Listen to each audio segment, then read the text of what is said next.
right. Well, I'm very excited to be here with Sondre Lerche. Thank you so much, man, for your time. And you are actually one of my favorite musicians in terms of lyricism and just stage presence. And I had the pleasure of seeing you a couple years ago in this very location for the first time. And that was a very special night because, as I recall, your musical mentor, HP, showed up, right? And That's right. tell us a little bit about your memories of that night. Yeah, it was special because HP Gunnarsson, this guy who I met when I was 13 years old in Bergen, Norway, who was sort of a local music guru, involved in a lot of cool stuff, music producer, songwriter, and we sort of hit it off, and he would let me come by the studio and get comfortable, you know. I didn't really have that many good songs at the time, but I think he liked my vibe enough to sort of keep me around. He saw something in you, some potential. Yeah. And so that process led to my first record, Faces Down, which I wrote a couple of years later, and that's when I came with that batch of songs to him. That's when he said, like, oh, let's make a record, you know, which was all I wanted to hear from him. So it was really special, and so we had a couple of years when we worked together, which were really important years to me and formative for you really as an artist. Yeah, and so and you know, we keep in touch, but of course I haven't seen him, and we haven't worked together for years. And then it just by pure coincidence, he had been spending a lot of time in LA. And so he reached out and said, "Hey, I think I'm going to be in LA. He has a bunch of friends here, music friends." And So you hadn't really spent time with him for a while. It had Yeah, been a for a while. while, Wow. Okay. and then we got to talking, and I said, well, you know, how about you come open the show. So it was sort of a last minute addition to the show that he opened with his project, which is called Last Hurrah. So Sondre, that night, I mean, I remember the look on your face when he came out, and I could sense that there was something really magical about that evening. Yeah, he came out then, joined us for Two-Way Monologue, because I thought that'd be he produced the album Two-Way Monologue, or co-produced it. And it was funny because before we went on, he's a really sort of funny, neurotic guy. He was like, what's the song you want me to come in? It's Two-Way Monologue. And I remember we played Sleep on Needles earlier, and he confused Two-Way Monologue with Sleep on Needles, so he came on stage. And I was like, no, dude, it's not this one. I think I remember him kind of having a weird little, you waved to him or something. Yeah, he's such a character. Wow. So eventually he came on and he played this like blues solo. He's like real big blues steel guitarist player. And he has, you know, his whole, you know, he goes from project to project. He's always on the move. Now he has like this whole community of musicians in LA that are his newfound brothers and sisters. So he's here a lot now, working with Maesa Pullman and a bunch of people from this whole Pullman clan of great musicians here. So Maybe he'll make an appearance tonight. We don't you know, never right? know. Yeah, he's the kind of guy who just pops up unannounced. Well, you know, speaking of exciting things going on with you, I'm really, really excited to talk to you about the new album, Pleasure. And it's actually a really great album. I've been listening to it a lot. Kind of break of form a little bit from your other work in the sense that it very experimental, you know, really getting into the electronic vibe, and it works really well. And I just want to commend you on it. To me, it's one of the best albums I've heard so far this year. Wonderful. So, what was it like for you did you approach the making of that album differently? Was there something that inspired you? Because you always jump, you know, you're really adept at going from one genre to another. And so you've always been very adaptable. But to really dive headfirst into more of kind of an electronic techno influence, was there something in particular that made you want to go in that direction on this album? Just my appetite, really. Like it's just happens very naturally where there's definitely a sort of I want to. There's definitely an inspiration that comes from new music, but it's an ongoing thing. So I don't see like it's an ongoing process, and to me this album overlaps very much with the record that came before it, with Please.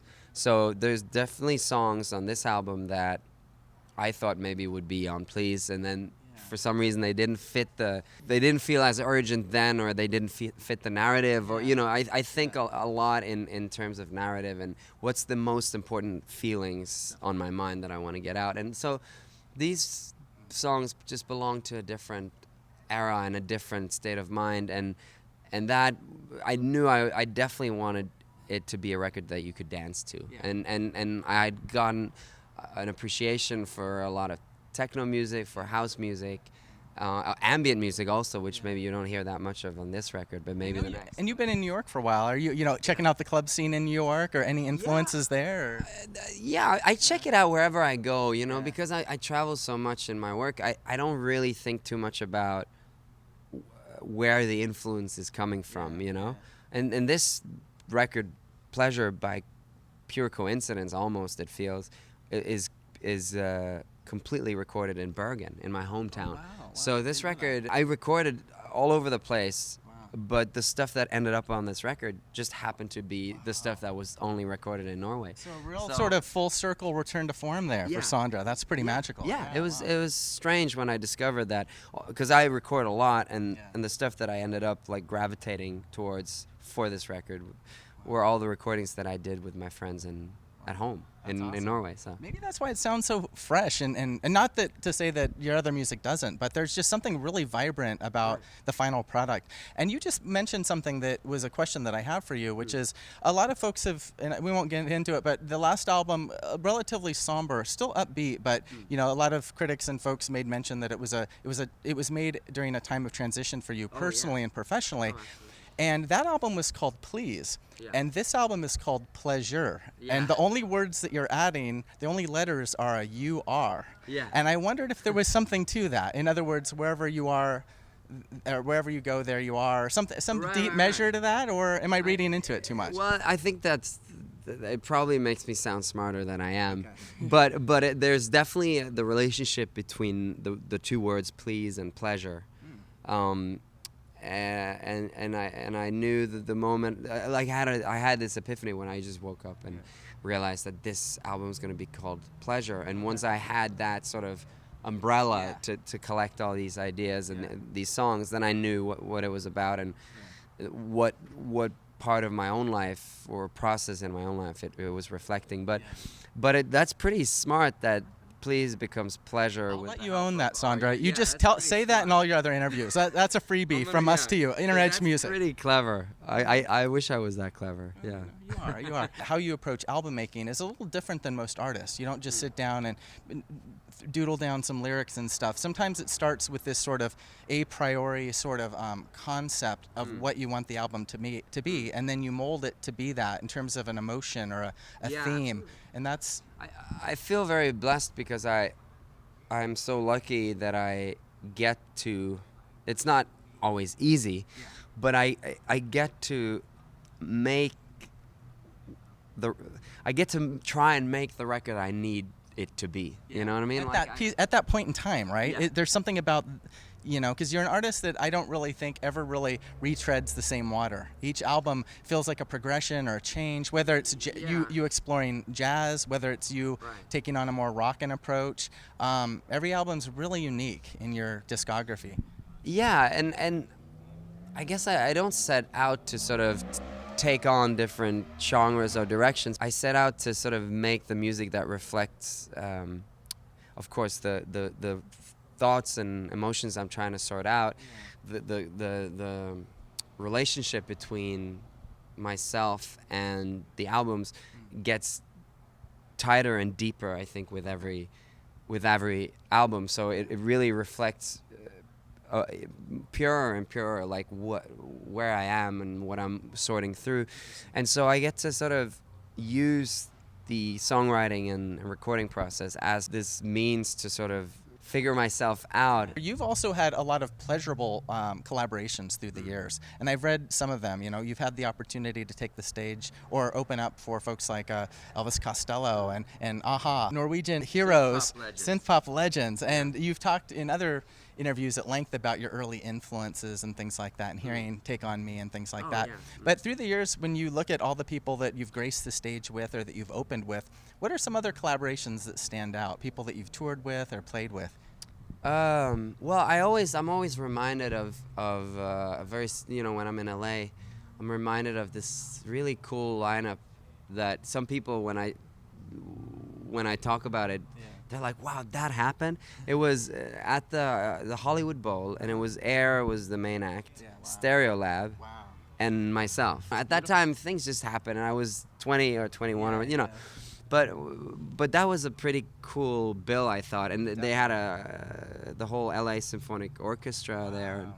And, I was solo, solo with a string quintet, and conducted by this great conductor and film composer, Roger Neal. And he's coming tonight to the show, actually. But so that was a really cool collaboration because I got to work with these great players and, of course, play a beautiful big stage and see Stereo Lab and Air. It was pretty cool. That sounds like a once in a lifetime. Yeah, it was pretty good. That's beautiful. Yeah. Well, in terms of influences, an influence that you've referenced but haven't talked a lot about in interviews, and they're a band that I love, and I had to ask you about them, was a band called Prefab Sprout. And I've read that that's a band that kind of was an influence, or that you liked. Could you tell us a little bit about that? They're just a really, really special group to me. Special, to me, some of the best songwriting in pop music is by Paddy McAloon, who's the guy there. And when I discovered that music, I just felt a kinship. I felt, I had a lot of influences up until then, but I felt a kinship not only aesthetically, but in terms of like, there was this raw nerve in a lot of the Prefab Sprout. Both the desperation and the romanticism that I just responded to. So when I heard it, it was the right time for me to hear it, and I needed it, It's beautiful. Yeah. So that's something that's meant a lot to me through the years, and I've taken with me. Wow. I love them, and they're a band that you don't hear referenced. I think they didn't get the accolades that they really deserved in their time, but really, truly influential. Yeah. Sondre, another question for you is, in other interviews, you've talked about, again, early influences, watching MTV when you were a kid in your apartment with your mom and your sister, and getting exposed to so much, I think, American, English-speaking bands, and especially through the medium of music videos. And you have done some amazing music videos through the years, too, I think. And do you like doing music videos? Do you feel a deep appreciation of the art form of music videos because of some of your early exposure? That was how... Maybe, yeah. Music videos are very hard. I find it very difficult to fill the medium with something worthwhile that both suits the song and suits my ego and suits my, vanity. There's a lot of things, and suits the budget. I don't have huge budgets at all, at display. So I find it very difficult, but I find it more and more rewarding because when I started out, I was just happy to make music videos, and I was happy to let other people tell you what to do. And pay for it also. I was on a major label. I was happy to just, I'll appear and we'll do something goofy, whatever. Now, of course, that I'm footing the bills myself, and I'm basically running my own label. I guess I've realized I have to take charge, and what do I want to fill?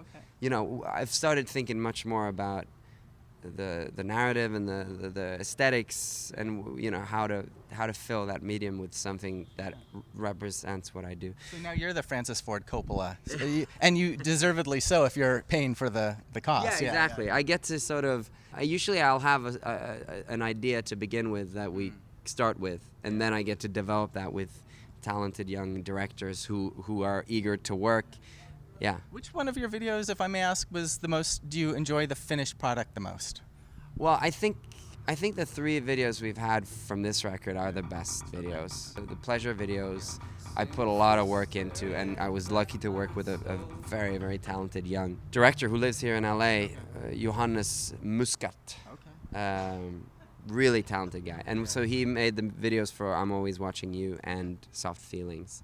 And then Serenading in the Trenches we did in New York. I can't wait to see the video for Siamese Twin. Again, one of the coolest. I love that song off your album, man. So I'm looking forward to something with that too. We filmed a bunch for that video. So it's coming, but it's taken a lot of If time. you ever need a walk on, Yeah. let me know. I could say this is one of my favorite songs of all time. Yeah, It well, really is. That of all the songs are all good, but that song in particular, there was something deeply resonant about that I just was one of those songs you put on repeat and listen to over and over. So I really love that one. Another question for you, Sondre. You've in other interviews you've talked about you obviously are a very worldly person. You know, from Norway coming over here, traveling the globe, and in recent years, you've talked a lot about living in New York and how New York has kind of given you a little bit of anonymity, being able to sort of focus on your songcraft and not necessarily, as you are in your native city of Bergen, a local celebrity where maybe you don't have as much freedom or whatever. And as you've enjoyed your New York experience, but have you thought about moving to other cities? Have you ever thought about going to like Paris or maybe here, our hometown, Los Angeles? Well, I think about it all the time. I've become incredibly fond of LA the last few years, particularly. And so I have spent some time here. I've spent a lot of time up in Topanga. Actually, some of the writing on Pleasure I wrote here, and some of the writing on what will be the next album I've done here. Wow, okay. So I do feel very comfortable in LA, and it's a place that I always want to go to LA, like from November to March, basically. Yeah, pre-tourist, totally. So I do like that, and certainly also I sometimes feel like it would be nice to just up and walk and live in Paris or live in for a half a year or whatever, because I could do these crazy things. So yeah, I still have a lot of time, and there's many cities in the world for you to consider. So I was just on the last tour, on the Please tour. I was in Brazil for the first time, and that was phenomenal. I really enjoyed that. So that's special, given the sort of oft-touted, Brasilia kind of influence on some of your early work. It was so wonderful for me to finally arrive in Brazil. So I definitely, when this year is over, and this year is mainly touring and talking about Pleasure, I want to take the next year to just do my own little Pleasure tour, and travel. Solo, yeah. Off the radar. Yeah, exactly. Okay. So we'll see. That's I'm definitely. It's nice to live in New York. And have that as a base. And I've also become more attached to Norway the last couple of years, but I definitely feel like a man of the world, Definitely are. I'm envious. Sondre, one last question, and thanks again for your time, man. Again, being such a creative gentleman and involved in whether it's video making or music or whatnot, I want to ask you, in terms of your creative goals for the rest of your life, and you're a young man, so it might be kind of a hard question to think about, but I like sometimes to ask artists about their creative goals, or some people refer to them as your bucket list of things that you'd like to do personally or maybe professionally down the road. And as a musician, I mean, is there anything that you've wanted to write a play or do an opera or act in a movie or something? Anything on Sondre's list maybe for the future that you'd like to dabble in? Well, I feel very, especially in the last few years, I feel much freer in myself and in what I do. So I do feel I'm open to a lot of things, but it would have to be like somebody's wild offer. Okay. You know what I mean? If somebody said, "I've got this script, it's the best movie in the world, check it out." You have to act in it, you have to make a musical out of it, or whatever it is. I'd be up for the challenge, but it's not something that I pursue that actively myself, because every time I try, and I've tried to sometimes, like it'd be fun to have another foot to stand on. Every time I do that, I just end up wanting to write songs and play them. You know what I mean? So I have this core. That kind of affirms your music, though. I mean, it's kind of, not to use a bad analogy, but it's kind of like, dating multiple people, and you get a sense of what you really like and what you really need. Wants and needs. And I always come back to that. Sometimes I feel I want to do more than, or something else. I'm sick and tired of just making records and touring.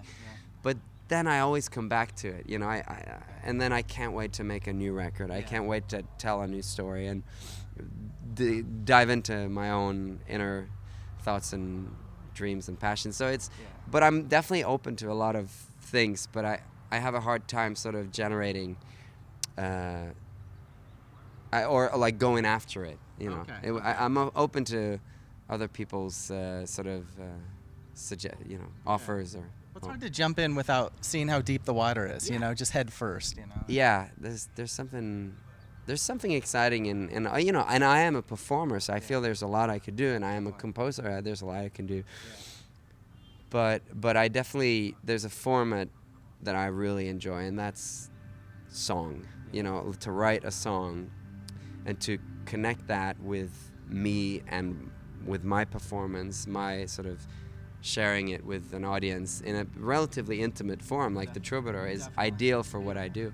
So there's something about that I just keep returning to. For all the people out there, I suppose I should thank you for staying true to form and putting out good music and doing what your heart's telling you to do, because we all benefit from it and the world benefits from it, and it's a wonderful thing. So thanks again, Sondre, and wish you all the best, brother. Appreciate all right. it.